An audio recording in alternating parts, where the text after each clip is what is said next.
এক বালক, এক যুবক বালক খাবারের অভাবে ইউসুফ নবীর কাছে এসেছে।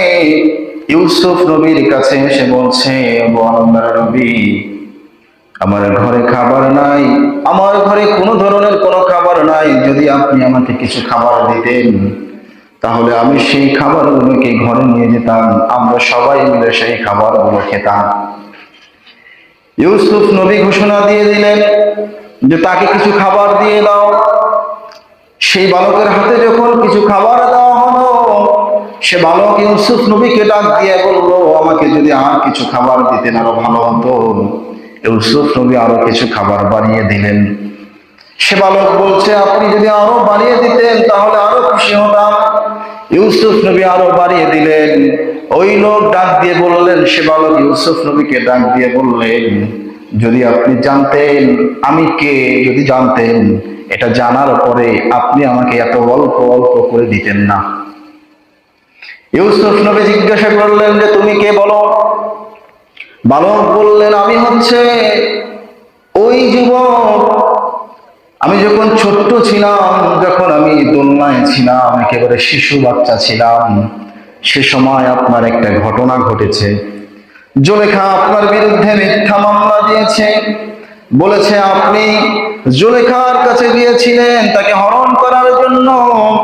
সে সময় আমি যুবক, সে সময় শিশু বাচ্চা ছিলাম, আমি তোমার পবিত্রতার বর্ণনা করেছি, আমি তোমার পবিত্রতার সাক্ষী দিয়েছি। আল্লাহু আকবার। এই কথা যখন ইউসুফ নবী শুনল, এটা সেই যুবক যিনি ছোট্টবেলায় আমার পবিত্রতার বর্ণনা দিয়েছেন। এই কথা শুনে ইউসুফ নবী খুশি হয়ে গেলেন। খুশি হয়ে তাকে এত পরিমাণ সম্পদ দান করলেন। বর্তমান জামানায় কেউ কেউ বলেছে, হিসাব করলে প্রায় 43 লক্ষ টাকার সম্পদ তিনি সেখানে দান করে দিয়েছে। আল্লাহু আকবার। শুধুমাত্র একবার ইউসুফ নবীর পবিত্রতা বর্ণনা করার কারণে যদি ইউসুফ নবী খুশি হয়ে এত পরিমাণ সম্পদ দিতে রাজি হয়ে যায়, তাহলে যেই আল্লাহর পবিত্রতা আমরা সকাল সন্ধ্যা বর্ণনা করি, সেই আল্লাহ আমাদেরকে কতটা দিবে, ঠিক কি না? কি পরিমাণ দিবে হিসাব আছে? কোন হিসাব আছে? এই আল্লাহর পবিত্রতা আমাদেরকে বর্ণনা করতে হবে। আল্লাহ যে সমস্ত নিয়ামত গুলো আমাদেরকে দিয়েছে, এই সমস্ত নিয়ামতের শুকরিয়া আমাদেরকে আদায় করতে হবে। আল্লাহ পাকের অসংখ্য নিয়ামতের মধ্যে একটি নিয়ামত হচ্ছে শাবান মাস। শাবান মাস, এটির ফজিলত, তাৎপর্য, গুরুত্ব অনেক বেশি। শাবান মাসের গুরুত্ব বেশি হওয়ার কিছু কারণ আপনাদের কাছে আমি উল্লেখ করব। এই শাবান মাসের ফজিলত আমাদের কাছে অনেক বেশি কেন, এটি আমাদের জানার দরকার আছে না নাই? আমরা হিসাব রাখি কবে বৈশাখ মাস আসবে, আমরা হিসাব রাখি কবে 14 ফেব্রুয়ারি আসবে, আমরা হিসাব রাখি কবে আমাদের এই সন শেষ হয়ে নতুন সন শুরু হবে।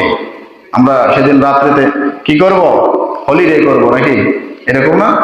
কিন্তু আমাদের কাছে হিসাব থাকে না কখন মুহররম আসে আর কখন রমাদান চলে যায়। ঠিক আছে না? আরবি মাসগুলোর হিসাব আমাদের কাছে থাকে না।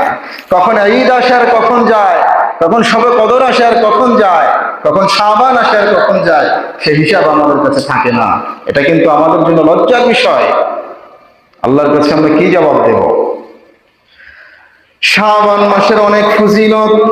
আমরা বর্তমান যে মাসের মধ্যে আছি, এই মাসটা হলো শাবান মাস।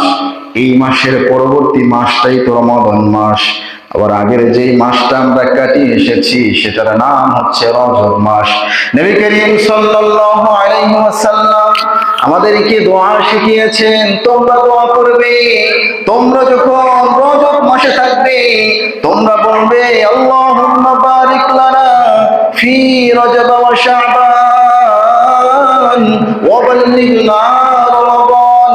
রব্বুল আলামিন বলেছে, রব্বুল আলামিনের হাবিব বলেছে, তোমরা যখন শাবান মাস এবং রজব মাসে চলে আসবে তোমরা বেশি বেশি এই দোয়া করবে, রজব মাসের আর শাবান মাসের বরকতগুলো যাতে তোমাদেরকে আল্লাহ পাক দিয়ে দেন এবং তোমাদেরকে যেন রমাদান পর্যন্ত পৌঁছায় দেন। বলেন আমিন। শাবান মাসের ফজিলত কেন এত বেশি?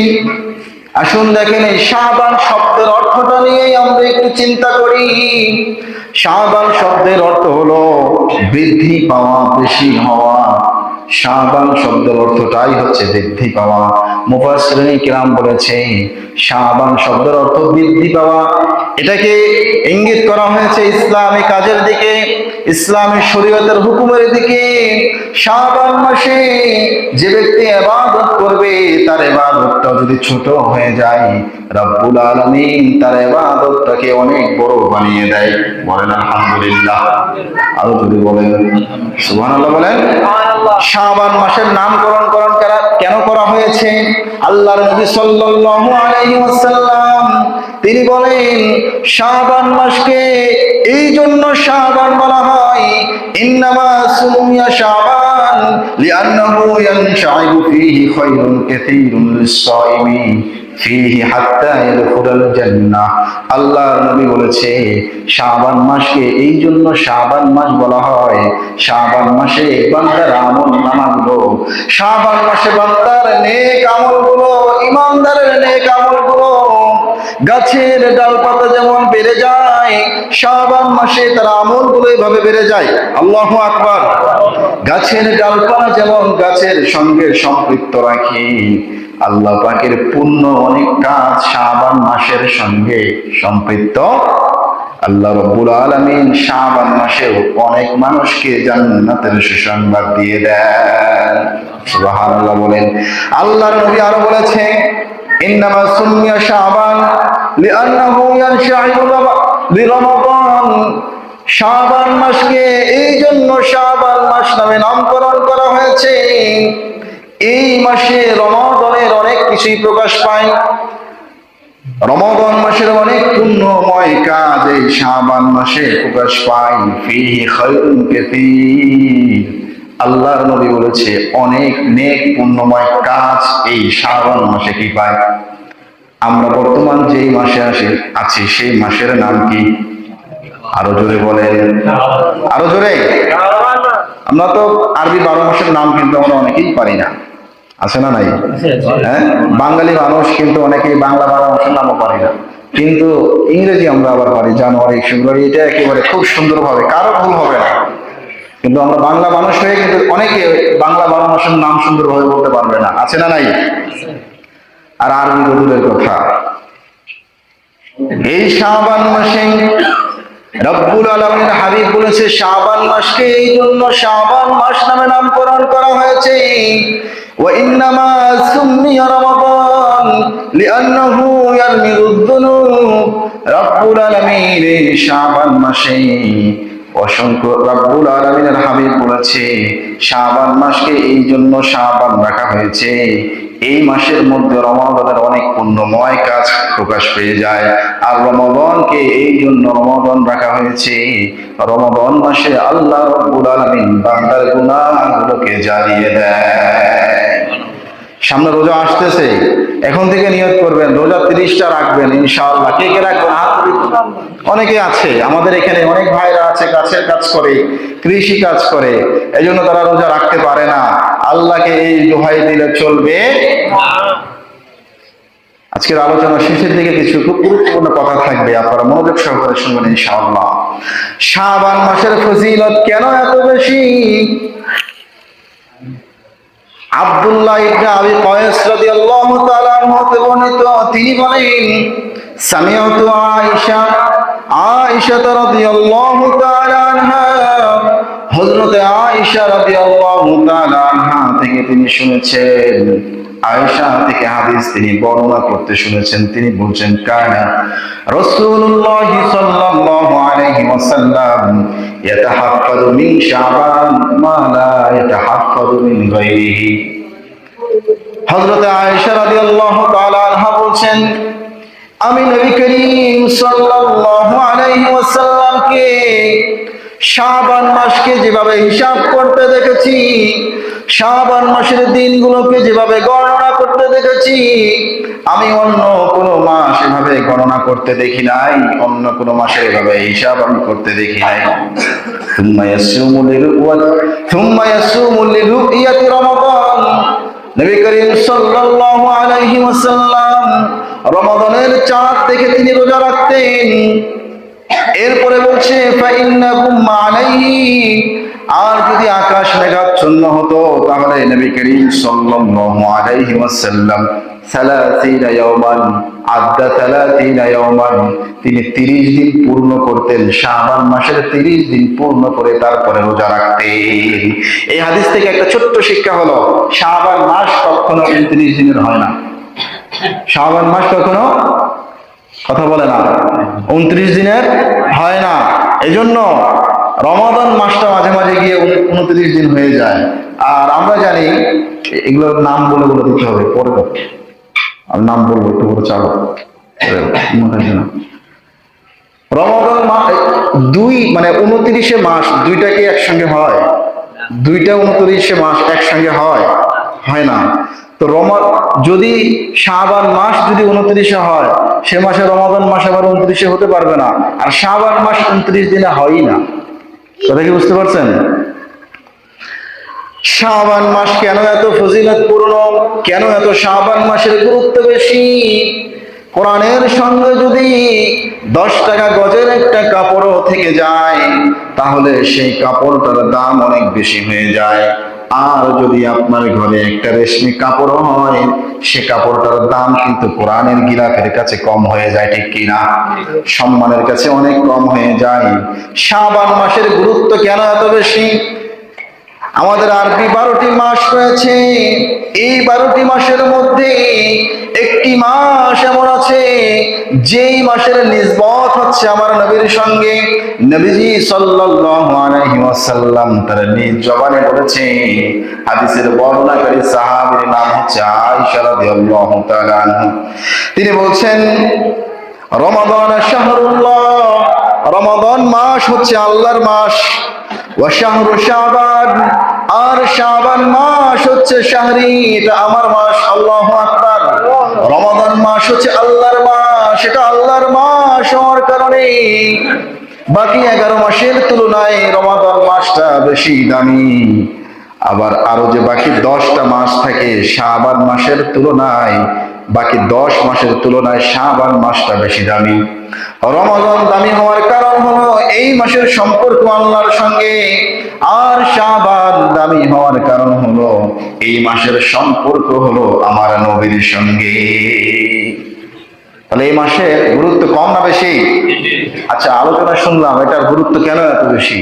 এবার আসুন এ মাসের কিছু আমল সম্পর্কে আপনাদেরকে জানাই। এ মাসে রাসূল সাল্লাল্লাহু আলাইহি ওয়াসাল্লাম কি আমল করতেন, তার স্ত্রীরা কি আমল করতেন, সাহাবীরা কি আমল করতেন, সেগুলো আমরা জানি। জানলে আমাদেরকে ওই আমলগুলো করতে হবে।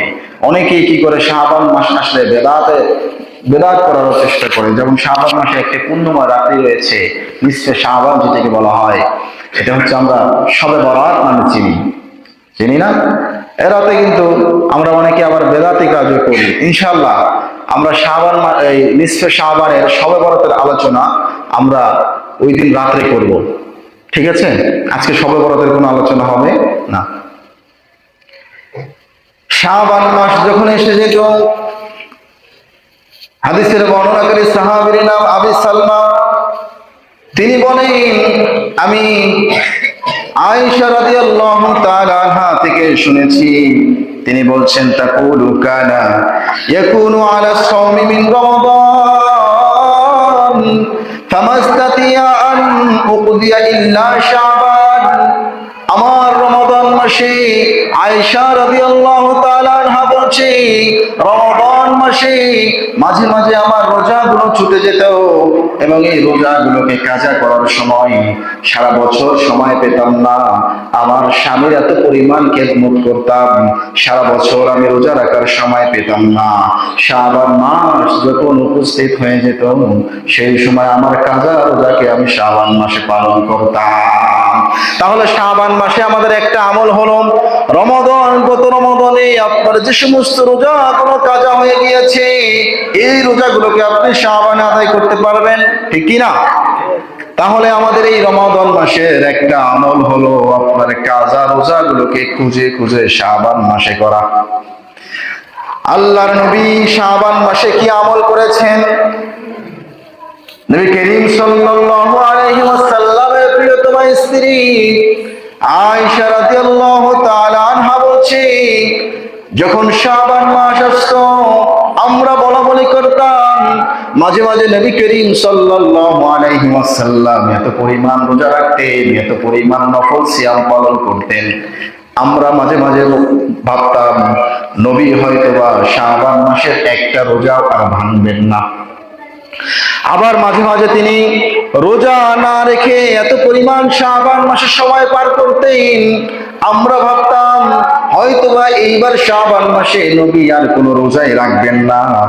আল্লাহর নবীর ব্যাপারে আয়েশা রাদিয়াল্লাহু তাআলা আনহা বললেন, রমাদানের প্রত্যেকটা সিয়াম আল্লাহর নবী রেখেছে এবং শাবান মাসের তুলনায় অন্য মাসে এত রোজা রাখতে আমি দেখি নাই। শাবান মাসে রমাদান ছাড়া বাকি যে 11টি মাস রয়েছে, এই 11টি মাসের মধ্যে শাবান মাসে আল্লাহর নবী যে পরিমাণ সিয়াম পালন করেছেন অন্য মাসে পরিমাণ সিয়াম পালন করেননি। তাহলে এই মাস হচ্ছে আমাদের সিয়াম পালনের মাস, এই মাস হচ্ছে আমাদের প্র্যাকটিসের মাস, ঠিক কিনা? এই যে বাৎসরিক বিভিন্ন সরকারি প্রতিষ্ঠানগুলোতে খেলাধুলার আয়োজন হয় না, হয় কি হয় না? তো খেলাধুলার আয়োজন হলে এটা কি একদিনে হয়ে যায়? আমরা এটাকে প্র্যাকটিস করি, ঠিক আছে না? যারা এই সরকারি কর্মকর্তা আছে, কেউ যদি পুলিশ হয়, কেউ যদি আর্মি হয়, কেউ যদি নৌবাহিনীর চাকরিতে চাকরি পেয়ে যায়, তাদেরকে আগে ট্রেনিং করানো হয়, ঠিক আছে না? প্র্যাকটিস করানো হয়, তারপরেই কিন্তু তাদেরকে চাকরিতে যোগদান করানো হয়। তো আমাদের এই শাবান মাস হচ্ছে প্র্যাকটিসের মাস। বাকি আমরা এই যে 10টা মাস শুধু খেয়ে আসছি, আমাদের দুপুরবেলা খেয়ে অভ্যস্ত হয়ে গিয়েছে, ঠিক কিনা? এখন শাবান মাস থেকে আমাদের প্র্যাকটিস করা দরকার, যদিও বা এই আমলটা আমার ভিতরেও নাই। এই জন্য এটা জোরদার করে বলছি না, আল্লাহ তাআলা আপনাকে আমাকে এই শাবান মাসের সিয়ামগুলোকে পালন করার তৌফিক দান করে দিক। সকলে বলেন আল্লাহুম্মা আমিন। এই মাসে আপনি যদি প্র্যাকটিস করতে পারেন রোজা রেখে রেখে, তাহলে রমাদানে গিয়ে আপনার জন্য রমাদান পালন করা সহজ হয়ে যাবে, ঠিক কিনা? অনেকেই শুধুমাত্র এই একটা কারণে রোজা ভাঙে রমাদান মাসে। কি কারণে রোজা ভাঙে? দুপুরের সময় হলে তার ক্ষুধা লাগে, ক্ষুধার কারণে মাথা ঘোরে, অভ্যাস নাই, এই কারণে রোজা ভাঙে। অসংখ্য মানুষ আছে এই একটা কারণে রোজা ভাঙে, আছে না নাই? এজন্য প্র্যাকটিস করেন, এখন থেকে মাঝে মাঝে একটা দুটো করে রেখে রেখে প্র্যাকটিস করেন। নবী করিম সাল্লাল্লাহু আলাইহি ওয়াসাল্লাম শাবান মাসে কেন এত বেশি আমল করতেন, এর কয়েকটি কারণ আপনাদেরকে উল্লেখ করছি। এই জন্য আল্লাহর নবী শাবান মাসে এত বেশি পরিমাণ আমল করতেন। হাদিসের মধ্যে আছে, হাদিসের বর্ণনাকারী সাহাবীর নাম উসামা ইবনে যায়েদ রাদিয়াল্লাহু তাআলা আনহু। তিনি বলছেন, কুলতু ইয়া রাসূলুল্লাহ লাম আরাকা তাসুমু শাহরা মিনাশ শুহুর। আল্লাহর নবী সাল্লাল্লাহু আলাইহি ওয়াসাল্লামকে জিজ্ঞাসা করলেন, ওগো আল্লাহর নবী, আপনাকে শাবান মাসে এত পরিমাণ রোজা রাখতে দেখি, আপনাকে শাবান মাসে এত রোজা রাখতে দেখি, কেন আপনি এই মাসে এত পরিমাণ রোজা রাখেন? আল্লাহর নবী জবাব দিলেন, যালিকা শাহরুন, এটি হচ্ছে এমন একটি মাস, এটি হচ্ছে এমন একটি মাস ইয়াগফুলুন নাসু আনহু, যেই মাসের মধ্যে মানুষ বড় গাফেল থাকে, যেই মাসের মধ্যে মানুষ বড় গাফেল অবস্থায় থাকে। আল্লাহর নবী বলছেন এটি হচ্ছে এমন একটি মাস, বাইনা রজাবিন ওয়া রমাদান, রমাদান আর রজব মাসের মাঝখানে এমন একটি মাস আছে, ওয়া হুয়া শাহরুন, সেই মাসটি হলো এমন, তুরফাউ ফীহিল আমাল ইলা রাব্বিল আলামিন। এই শাবান মাস তথা রমাদান আর রজব মাসের মাঝখানে এমন একটি মাস আছে যেটি শাবান মাস। শাবান মাসের মধ্যে বান্দার আমলনামাগুলো আল্লাহর সামনে পেশ করা হয়। আল্লাহু আকবার। শাবান মাসের মধ্যে বান্দার আমলনামা, এই যে আপনি এক বছরে কি কি আমল করলেন, আল্লাহর সামনে আপনার আমলনামাগুলো পেশ করা হয়। দেখো, অমুকে এই আমল করেছে, অমুকে এই আমল করেছে, আর অমুকে বর্তমান এই অবস্থায় আছে। আল্লাহর নবী বলছেন, এই কারণে আমি এত বেশি রোজা রাখি, ফাউহিব্বু, আমি এটা পছন্দ করি, আমি এটা ভালোবাসি, আইয়ুরফাউ আমালি, আমার আমলগুলো আল্লাহর সামনে এইভাবে হাজির করা হোক, ওয়া আনা সাইম, যে অবস্থায় আমি রোজাদার ছিলাম। আল্লাহ যদি আমলনামা দেখা শুরু করে, বর্তমান আমল কি, আমি নবী এটা পছন্দ করি। যখন আমি নবীর নামটা আল্লাহ দেখবে মুহাম্মাদুর রাসূলুল্লাহ সাল্লাল্লাহু আলাইহি ওয়াসাল্লাম বর্তমান রোজা রাখা অবস্থায় আছে। আল্লাহু আকবার। আমি নবী এটা পছন্দ করি। আল্লাহর কাছে যখন আমার আমলগুলো উঠানো হবে, আল্লাহ খাতাটা খোলার সঙ্গে সঙ্গেই যেন আমি রোজাদার এটা দেখতে পাই। আল্লাহু আকবার। তাহলে এই মাসে রোজা রাখবেন একটা কারণে, এই মাসে আপনার আমলনামা আল্লাহর কাছে উঠানো হয়। এরপরে দেখেন অন্য একটি হাদিসের মধ্যে আছে রমাদানের প্রস্তুতি হিসাবে নবী সাল্লাল্লাহু আলাইহি ওয়াসাল্লাম শাবান মাসে বেশি রোজা রাখতেন। হাদিসের বর্ণনাকারী সাহাবীর নাম আনাস রাদিয়াল্লাহু তাআলা আনহু বলেন, قال سئل النبي صلى الله عليه وسلم أي الصوم أفضل بعد رمضان। আমি নবী করিম সাল্লাল্লাহু আলাইহি ওয়াসাল্লামকে জিজ্ঞাসা করলাম, ওগো নবী, রমাদানের পরে কোন সিয়াম সবথেকে বেশি উত্তম? নবী আমাকে জবাব দিলেন, শাবানুল তা'যীবি রমাদান, রমাদানের সম্মানার্থে শাবান মাসের সিয়াম। আল্লাহু আকবার। নবী করিম সাল্লাল্লাহু আলাইহি ওয়াসাল্লাম শাবান মাসের দ্বিতীয় নাম্বার কারণ, এই কারণে এত বেশি রোজা রাখতেন, রমাদানের সম্মানার্থে তিনি এত বেশি পরিমাণ সিয়াম রাখতেন। এজন্য আমরা আরেকটি কাজ করতে পারি, রমাদান মাসের সম্মানের জন্য শাবান মাসে সিয়াম পালন করতে পারি। এরপরে 3 নাম্বার হাদিসের মধ্যে আছে, এই হাদিস নিয়ে আবার ইখতিলাফ রয়েছে। হাদিসের মধ্যে আছে শাবান মাসে কে ইন্তেকাল করবে, সারা বছর কে ইন্তেকাল করবে, এই লিস্ট জিবরিল আমিনের হাতে শাবান মাসে তুলে দেওয়া হয়।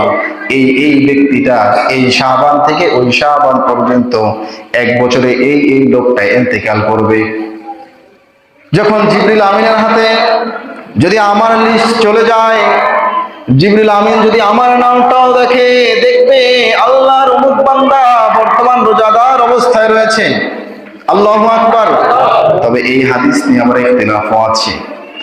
তাহলে দেখেন রমাদান মাসে এই যে আল্লাহ তাআলা আমাদেরকে এত অফার দিচ্ছে, এই অফারগুলোকে গ্রহণ করতে হবে, অ্যাকসেপ্ট করতে হবে। তবে ওরা 500 বছর ইবাদত করে যে পরিমাণ নেকি পায়নি, আমরা 50 বছর ইবাদত করে তার থেকে বেশি নেকি হাসিল করতে পারবো, ঠিক কিনা?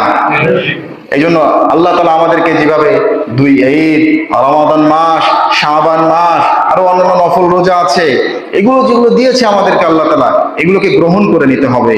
যদি আমরা এগুলোকে গ্রহণ করে নিতে পারি, তাহলে আমাদের জীবনটা অতি সুন্দর হবে, ঠিক কিনা? আল্লাহর নবী সাল্লাল্লাহু আলাইহি ওয়াসাল্লাম আমাদেরকে লক্ষ্য করে 5টি উপদেশ আমাদেরকে দিয়েছে।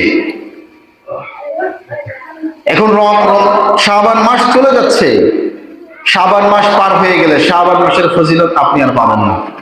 পাবেন? শাবান মাসের যে বারাকা আছে এটি আপনি আর পাবেন না। শাবান মাস চলে গেলে রমাদান আসবে, রমাদান চলে গেলে এই রমাদানের ফজিলত আপনি আর পাবেন না। পাবেন? এই জন্য আল্লাহ নবী বলেছে 5টি জিনিস এমন, এই 5টা জিনিসকে তুমি গনিমত মনে করো, অনেক বড় সম্পদ মনে করো। আল্লাহ নবী সাল্লাল্লাহু আলাইহি ওয়াসাল্লাম বলেছে যে তিনি এক ব্যক্তিকে এভাবে নসিহত করছে, তিনি বলছে, শোনো, খামসান ইগতানিম খামসান ক্বাবলা খামসিন, 5 জিনিসের পূর্বে 5 জিনিসকে তোমরা বড় সম্পদ মনে করো, বড় গনিমত মনে করো, এটাকে কাজে লাগাও। সাহাবে জিজ্ঞাসা করলেন, ইয়া রাসূলুল্লাহ, সেই 5টি জিনিস কি? আল্লাহর নবী তখন বললেন, 1 নাম্বার শাবাবাকা ক্বাবলা হারামাকা, তোমার এই যুবক, এই জুয়ানি, এটি বৃদ্ধ হওয়ার আগে, জুয়ানি চলে যাওয়ার আগে যুবক বয়সটাকে কাজে লাগাও। আজকে আমি আপনি যুবক আছি, আজ আপনার আমার রুকু দিতে কষ্ট হয় না। আমি আপনি যুবক আছি, আজ আমার আপনার ঠান্ডা পানি দিয়ে ওযু করতে কষ্ট হয় না। আজ আমি আপনি যুবক আছি, নামাজে ঘন্টার পর ঘন্টা দাঁড়িয়ে থাকলেও কিছু মনে হয় না। আজ আমি আপনি যুবক আছি, ওই কাবার চত্বরে গিয়ে তাওয়াফ করতে আপনার আমার কষ্ট হয় না। আজ আজ আমি আপনি যুবক আছি, সাফা মারওয়ায় এভাবে দৌড়াদৌড়ি করতে আপনার আমার কষ্ট হয় না, কিন্তু আপনি যদি বৃদ্ধ হয়ে যান আপনার দাঁড়িয়ে থাকতে কষ্ট হবে, লম্বা কেরাত ধরলে আপনার কষ্ট হবে, আপনার রুকু দিলে কষ্ট হবে, আপনার সিজদায় গেলে কষ্ট হবে। এজন্য আল্লাহর নবী বলেছে যুবক বয়সটাকে কাজে লাগাও। এতগুলো যুবক, এই যে মুরব্বির থেকে এখন যুবকই বেশি দেখা যাচ্ছে, অধিকাংশ যুবক নামাজ পড়ে না, একেবারেই পড়ে না। এত এত দাওয়াত আপনাদের কাছে, কিছুদিন পর পরে মসজিদের জামাত আসে, তাবলীগ জামাত আসে, আপনাদের দ্বারে দ্বারে গিয়ে গিয়ে নামাজের কথা বলে আসে, একটা যুবকের চক্ষু খোলে না। এটা আমাদের জন্য হতাশা। একটু মৃত্যুর কথা চিন্তা করেন। জুয়ানি চলে গেলে রুকু আপনি ঠিকভাবে দিতে পারবেন না, জুয়ানি চলে গেলে সিজদা আপনার ঠিকভাবে হবে না। এই জন্য প্রিয় ভাইয়েরা, আল্লাহর নবী বলেছে যে তোমরা তোমাদের এই জুয়ানিকে কাজে লাগাও। মনে রাখবেন, আল্লাহর নবী অন্য হাদিসে বলেছে যে হাসরের প্রান্তে আজ আমরা জুয়ানি বয়সকে কাজে না লাগিয়ে, আমাদের এই জুয়ানি যৌবনতা কাজে না লাগিয়ে আমরা হাসরের প্রান্তে চলে গেলাম, আমাদের ইন্তেকাল হয়ে গেল, হাসরের ময়দানে চলে গেলাম, আমাদের অবস্থা ভয়াবহ হবে। আল্লাহর নবী সাল্লাল্লাহু আলাইহি ওয়াসাল্লাম অন্য একটি হাদিসের মধ্যে বলেছে লা তাজুলু কদমা আবদি ইয়াউমাল কিয়ামাতি, কিয়ামতের দিন হাসরের প্রান্তরে চারটা প্রশ্নের জবাব না দিয়ে কেউ এক কদম আগাতে পারবে না। কয়টি প্রশ্ন? চারটি প্রশ্নের জবাব না দিয়ে এক কদম আপনি আগাতে পারবেন না। আল্লাহর নবী এক নম্বরে বলছেন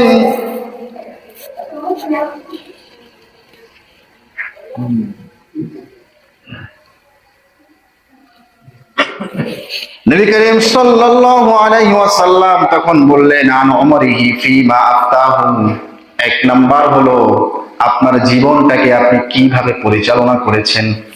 যতক্ষণ পর্যন্ত আপনার জীবন আপনি কিভাবে পরিচালনা করেছেন সেই জবাব আপনি আল্লাহর কাছে দিতে পারবেন না, ততক্ষণ পর্যন্ত এক কদম আপনি আগাতে পারবেন না।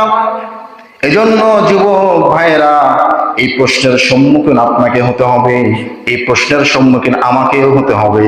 এই জুয়ানি বয়সটা কাজে লাগান। সামনে রমাদান আসতেছে, এখন থেকে মসজিদের কোনায় কোনায় ভরপুর করে ফেলেন, নামাজ পড়া শুরু করে দেন। শুরু করবেন তো যুবক ভাইয়েরা? ইনশাআল্লাহ আজ থেকে নামাজ পড়া শুরু করবো। কে হাত তুলে দেখাই দেখি যুবক ভাইয়েরা। মুরব্বীরা তো পড়বেন ইনশাআল্লাহ, মুরব্বীদেরকে হাত কষ্ট করে না তোলাই। আল্লাহ প্রত্যেকজনকে কবুল করে নেন, বলেন আমিন। দুই নাম্বার, ওয়ান ইলমিহি ফিমা ফালা, আল্লাহর নবী বলেছে আপনি ইলম অর্জন করেছেন, ইলম অর্জন করার পরে সেই ইলমটাকে আপনি কোন পথে ব্যয় করেছেন এ ব্যাপারেও আপনাকে জবাবদিহিতার কাতারে দাঁড়াতে হবে। আল্লাহর কাছে যতক্ষণ পর্যন্ত আপনার ইলমের জবাব না দিবেন, ইলমটাকে কোন পথে ব্যয় করেছেন এই জবাব যতক্ষণ পর্যন্ত আপনি না দিবেন, হাসরের প্রান্তরে এক কদম আপনি আগাতে পারবেন না। এরপরে তিন নম্বরে বলছে ওয়ান মালিহি মিন আইনা আকতাসাবাহু ওয়া ফীমা আনফাকাহু, এটা আরো গুরুত্বপূর্ণ কথা। কিভাবে আপনি সম্পদ অর্জন করেছেন আর কিভাবে আপনি তা ব্যয় করেছেন। হালাল ভাবে সম্পদ অর্জন করে অনেকে হারাম খাতে ব্যয় করে, আছে না নাই? কথা বলে না কেন? ব্যবসা বাণিজ্য করে টাকা পয়সা ইনকাম করে অনেকে পতিতালয়ে গিয়ে এটা ব্যয় করে আসে, আছে না নাই? এই জন্য হালাল ভাবে ইনকাম করেছেন কিনা, আবার তা হালাল পথে ব্যয় করেছেন কিনা, এটার জবাব যতক্ষণ পর্যন্ত আল্লাহর কাছে দিতে না পারবেন ততক্ষণ পর্যন্ত এক কদম হাসরের প্রান্তরে আপনি সামনে আগাতে পারবেন না। ভয়াবহ প্রশ্নের উত্তর আপনাকে দিতে হবে।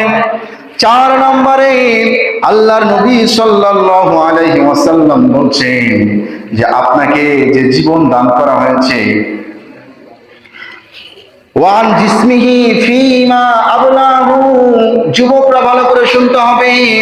আল্লাহ রাব্বুল আলামিন আমাদেরকে যে জুয়ানি দান করেছে, আমার শরীরে আপনার শরীরে যে পরিমাণ শক্তি আল্লাহ তাআলা দান করেছে, এই শক্তিটা আপনি কোন পথে ব্যয় করেছেন এটার জবাব আপনি যতক্ষণ দিতে পারবেন না আপনাকে আল্লাহর আদালতে দাঁড় করিয়ে এক কদম সামনের দিকে দেওয়া হবে না। এই চারটা প্রশ্ন আপনার কাছে সহজ মনে হচ্ছে, তাই না? সময় যেহেতু শেষ হয়ে গেছে, আর লম্বা আলোচনা ছিল। তো আমাদেরকে এই শাবান মাসে যে কাজটি করতে হবে, শাবান মাসে প্রথম কাজ আপনাকে গুনাহ ছেড়ে দিতে হবে। কি করতে হবে? নামাজ ধরতে হবে, নামাজ শুরু করতে হবে, সিয়ামগুলো শুরু করতে হবে এখন থেকেই। এবং সর্বোপরি প্রথম আপনার যে কাজটা আমি বলবো সেটা হলো গুনাহ আগে ছাড়েন। কি ছাড়েন? প্রত্যেক ধরনের গুনাহকে আগে ছেড়ে দেন, নামাজ ধরেন। এই দুটো কাজ আপনি করেন, গুনাহ ছাড়েন, নামাজ ধরেন, ইনশাআল্লাহ আপনার জীবন পরিবর্তন হবে।